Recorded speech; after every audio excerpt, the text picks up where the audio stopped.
Hello everybody, welcome back to the workshop.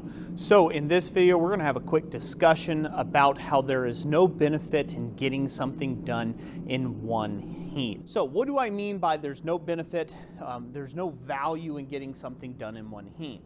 What I mean by that is it's a common thing that when you first get started in this craft of blacksmithing, that you use that as kind of a measuring stick of how you measure up to other blacksmiths. You can see other blacksmiths getting stuff done very efficiently. It seems like it only takes them a few heats to get accomplished what takes you 10 heats to do, or maybe 100 heats to do, and you use that as kind of some sort of vanity metric of once I get up to the point where I can do a tong in one heat, I can do a taper in one heat, I can do a flower in one heat, I can do a add XXX whatever in one heat, right? Whatever that thing may be, you keep saying to yourself, well, once I can get that done in a heat, I have somehow arrived in blacksmithing. I've somehow obtained a certain degree of skill level to be able to actually be able to do that. And my argument has always been that it is not about how fast you complete something, it's about how efficient you complete something, and efficiency is what matters, not speed. So haste makes waste, and it always has and it always will be. It's just the general law of the universe there. But being efficient at something is different than being fast at something, and those are on totally two different spectrums. Being efficient at something means you have a process by which that you follow and that you have set up where you've gotten your time down per individual product or unit or artwork piece that you're creating, that you've gotten that time down to the bare bones minimum of what it takes to actually complete that process, that job, or that piece of artwork. Speed, on the other hand, is the speed in which you complete that process or that piece. You can go really, really fast, you can get hurried up, you can get your work super accomplished way quicker than the next guy, get it done in 4 or 5 heats, but chances are it's going to look like garbage. You need to spend the time practicing your fundamentals, practicing your basic skills to the point that when you undertake a project, you can trim time down by being efficient at the forge and at the anvil, and not necessarily hurrying your way through a process and creating a much more shoddier product. We can see that with mass-produced stuff nowadays, you know, stamping things out and stuff. That doesn't mean that they're always the best quality. They say, well, you know what, if we shave an extra gauge or two off that thin metal, we make it just that much thinner, we might be able to stamp out 10 extra parts per second, right? And they will cut corners and cut costs to do so in order to, make a higher bottom line. But you as a blacksmith, that is not something that you need to be obtaining to. For instance, I just recently completed hammering up a large baptismal basin, or baptismal font, if you will. Well, it's going to go into a baptismal font, but it's a basin. It's a large copper basin.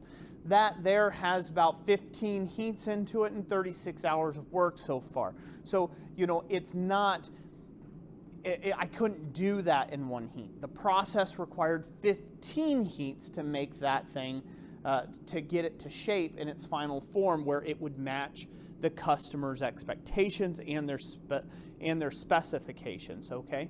So likewise, I've done, larger, organic ironwork before where, it's something for like a decorative sign bracket or something like that, and it has multiple components in it. And each one of those components could take 5, 10, 15 heats to take and get done, and that's okay.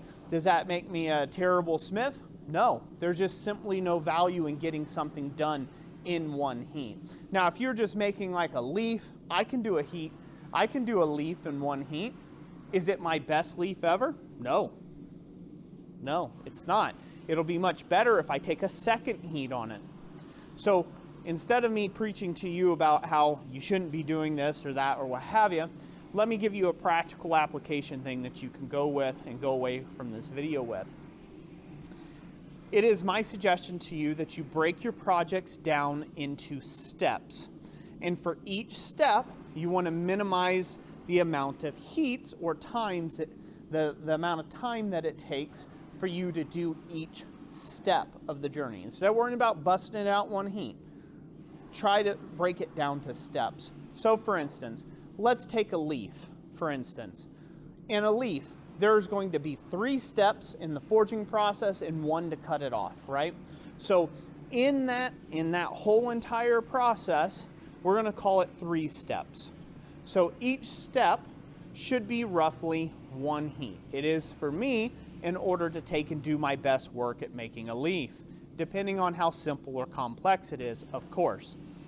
If it's more complex, I might bump that up to which I might add that as a step. Say if I'm adding veining or some decorative chasing work or something to the leaf, or it's not just your standard leaf, those get added as additional heat steps, and I take a heat and I perform that function as efficiently as possible to put out a really high quality product. So I'm hoping you guys are getting this.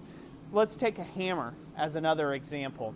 A hammer is simply a block of steel with a hole put through it in its simplest of forms. In its more ornate forms, let's just take a cross-peen hammer, for instance. If you have a large enough power hammer to do it, you're already going to have a billet pre-prepped. You're going to hammer the cross-peen portion into that hammer. That's 1 heat. You're going to shape it, finish shaping it however you need to do. That's the 2nd heat. Your 3rd heat is going to be drifting, slitting and drifting that hammer, and maybe a 4th heat for a finish heat. And then you got your heat treating after that.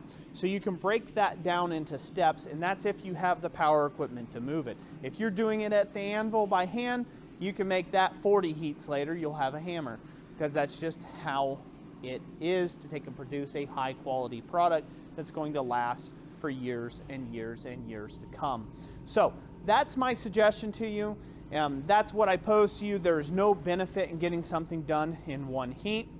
I will make mention this last little thing because I know it gets brought up. It got brought up in my older videos. Well, yes, there is, Roy, a reason why you want to get something done in 1 heat. What about money, right? Well, again, getting something done efficiently and correct the first time is what matters in making money, not getting something accomplished in 1 heat. Of course, if I could take and knock out a $2,200 job in just 1 heat, sure, why not? Versus 40 heats, yeah, great. But I'm producing ironwork that is way over the confounds of getting something done in 1 heat. It's way beyond the 3rd grade level blacksmithing that can be accomplished in 1 heat. So, with that being said, that's completely irrelevant. If you want to accomplish something in 1 heat, because if you want to accomplish something in 1 heat, it needs to be a step of the process, and try to work that down to as few heats as possible and still be able to produce a high quality product. So that's it for today. Thank you all so much for watching this video. I hope you enjoyed it. Thank you to all the channel members who make this content possible here at Christ Center Ironworks. Thank you to all of our contributors and supporters that go and buy our blanks and our guillotine tools and all of our other blacksmithing tools we have to offer over our website, www.blacksmithingblanks.com. We greatly appreciate all the support. God bless each and every last one of you, and we'll catch you on the next one. Thanks so much for watching.